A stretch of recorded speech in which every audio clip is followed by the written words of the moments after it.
Billy says, good, that is clear to me. But now, can you still give me a few more tips about our core group members? I would like to know, to what extent these stood in connection in the incarnations between today and the last 2,000 years.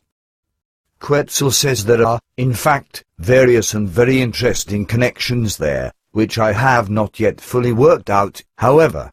Therefore, I would only like to give you one tip relating to this, that all their physical bodies repeatedly changed in the interim from that time to the present time, so they eked out their lives alternately as male and female life forms and, of course, also always as other personalities. An interesting case, though, with special data, points out that Maria, your wife, and Madeline were triplet sisters several centuries ago as other personalities and became a talking point in certain things.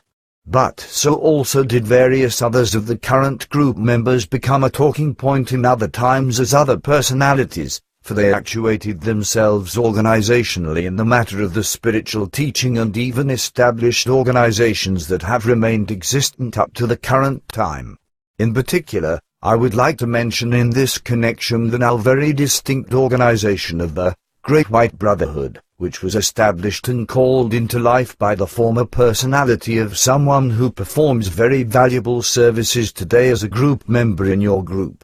But so also are those of others, even if their relevant services aren't as great as in the aforementioned case.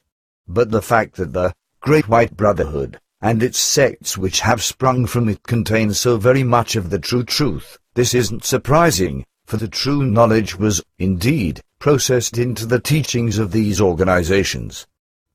But unfortunately, it is true that a lot of nonsense and falsehoods found entrance into the teachings of these organizations, but on the other hand, this was inevitable because the earth human being, after so long a time, could no longer be confronted with the full truth.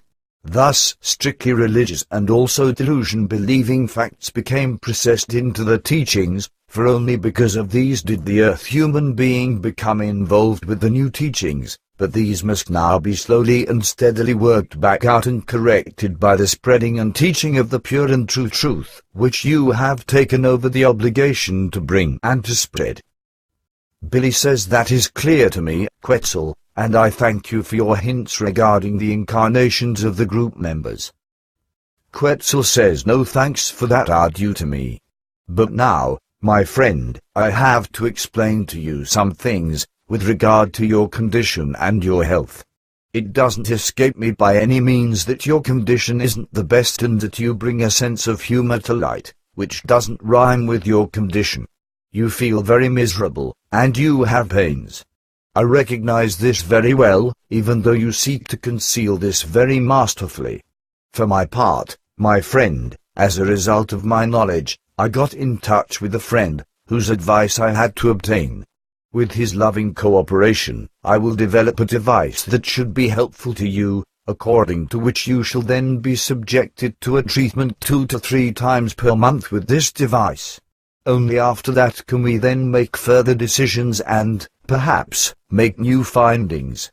But until then, my friend, you stand under and in my treatment referred to you, through which you will always be somewhat tired in the future. Then, it is valid for you that you need a lot of fresh air and to have peace, which means that you are to indulge in long walks and recover yourself. Moreover, it is urgently necessary for you that you protect your nervous system very much and avoid any excitement.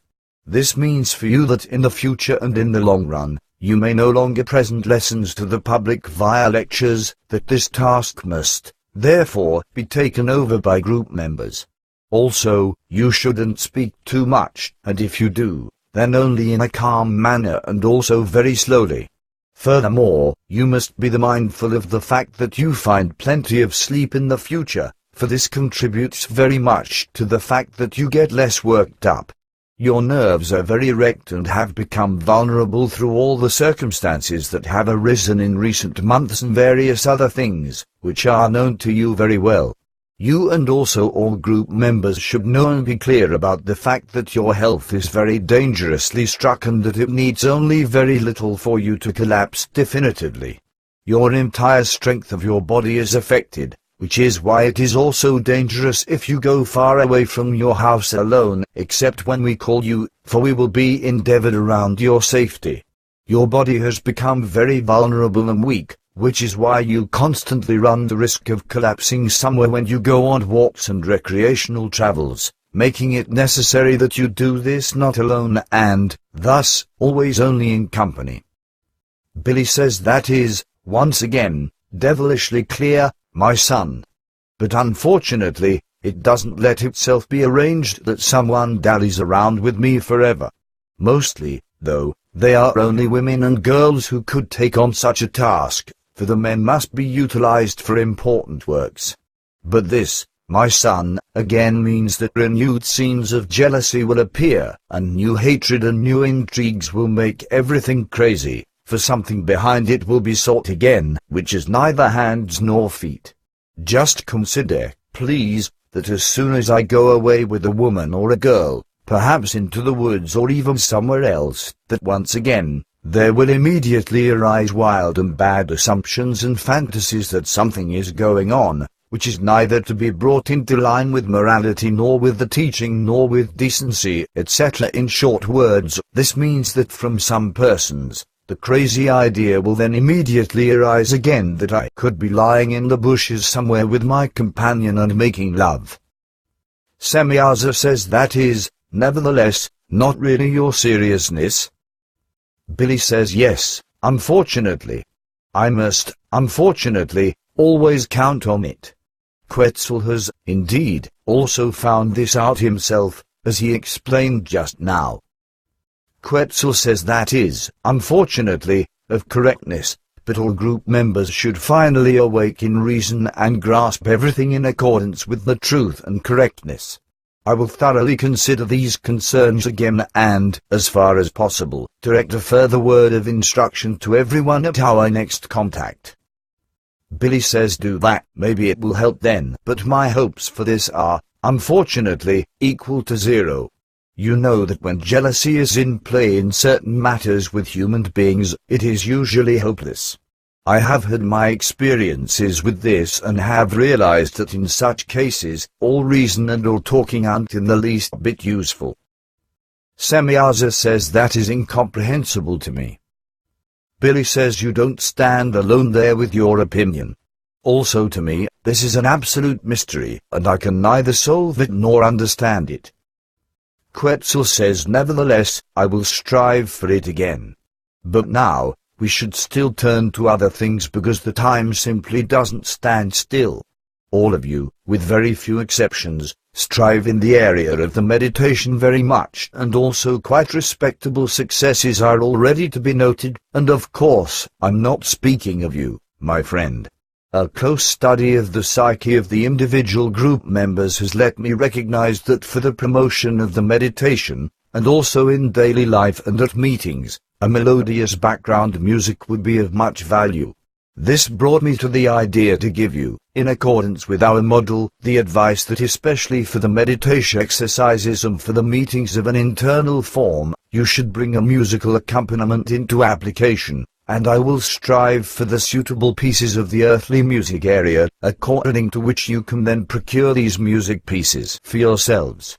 In the same context, it is still to be said as an explanation that it has become a requirement that you form a meditation circle in the internal circle, through which you will drive the meditation during circle meetings, in order to bring all into the way of success.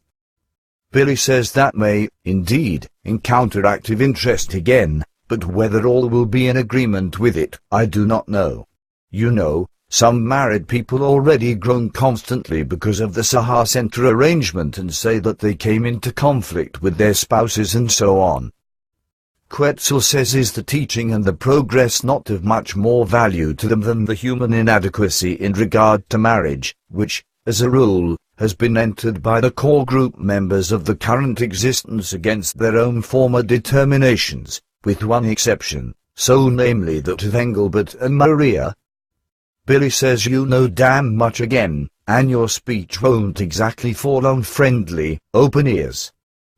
Quetzal says that may be of correctness, For if an earth human being is made attentive to his mistakes, even if these have already been very clear to him for some time, then he reacts very bitterly. Thus, probably even those will react in this way, who see their mistakes uncovered by me. These, however, are all their concerns. They have placed themselves into a stove of nettles, as you like to say it, and they have to work themselves out of it. But this only corresponds to an observation and not a reproach. Billy says, of course, but what the heck? We can't change it anyway. But tell me, since you speak of it, how is it, then, with me? Have I also violated one of my determinations by my marriage? Quetzal says your question is very illogical because you know about the truth. Billy says I just wanted to hear it from you, because sometimes I really don't know anymore if I am situated correctly now or not. Okay, then just so be it, and then I have no reason to run away or otherwise mess up things, although I would often want this because my wife. Damn it. Because even very much more goes wrong than what was prophesied to me. Quetzal says we must go on, my friend. So listen, the new pyramid construction must be started, under all circumstances, in the month of September, so that it will be finished in time. I already told you the reasons for this last time, but you shouldn't speak of those yet. If the construction is delayed, this can have very serious consequences, as is well known to you. Therefore, the construction of this pyramid may not be delayed under any circumstances. Billy says that means renewed rebellion again, my friend, very especially because of the finances. Quetzal says that cannot be taken into consideration, which you know very well. But now, my friend, we must go. Farewell, and be assured that we will already call you again very soon. Billy says okay, I should also go back. I still want to get something at a store, which is why I still have to go to Wetsikon. Then buy together, and keep your chin up. Semyaza says sure, dear friend, and pay close attention to yourself. Till we meet again, and pay my dear greetings to all. Billy says I will, my child, very loving thanks for that. By the way, I am also to give you and Quetzal dear greetings. And still many thanks for the tip, on account of the chocolates. Buy together. Semyaza says till we meet again. Quetzal says farewell, my friend. Starting from the 115th contact, Billy wrote down the reports with one hand, of course using a new, electrical Adler typewriter, which he used in place of the old, worn-out Remington typewriter. The Adler typewriter was technologically upgraded by Quetzal in such a way that Billy could keep up with the very fast telepathic transmissions of the conversation recordings, which lay between 1,200 and 1,300 letters per minute. This fact was observed by various group members and held in Aquarius articles. The Adler stood uninterruptedly in Billy's services until May of 2002. Note at the request of Florana on the 23rd of January, 2003. The end. Irrelevant service isn't as great as in the aforementioned case. But the fact that the Great White Brotherhood, and its sects which have sprung from it contain so very much of the true truth, this isn't surprising, for the true knowledge was, indeed, processed into the teachings of these organizations. But unfortunately, it is true that a lot of nonsense and falsehood. Billy says good, that is clear to me. But now, can you still give me a few more tips about our core group members? I would like to know, to what extent these stood in connection in the incarnations between today and the last 2,000 years. Quetzal says there are, in fact, various and very interesting connections there, which I have not yet fully worked, organizations that have remained existent up to the current time. In particular, I would like to mention in this connection the now very distinct organization of the Great White Brotherhood, which was established and called into life by the former personality of someone who performs very valuable services today as a group member in your group. But so also are those of others, even if they're out, however. Therefore, I would only like to give you one tip relating to this, that all their physical bodies repeatedly changed in the interim from that time to the present time, so they eked out their lives alternately as male and female life forms and, of course, also always as other personalities. An interesting case, though, with special data, points out that Maria, your wife, and Madeline were triplet sisters several centuries ago as other personalities and became a talking point in certain things. But so also did various others of the current group members become a talking point in other times as other personalities, for they actuated themselves organizationally in the matter of the spiritual teaching and even established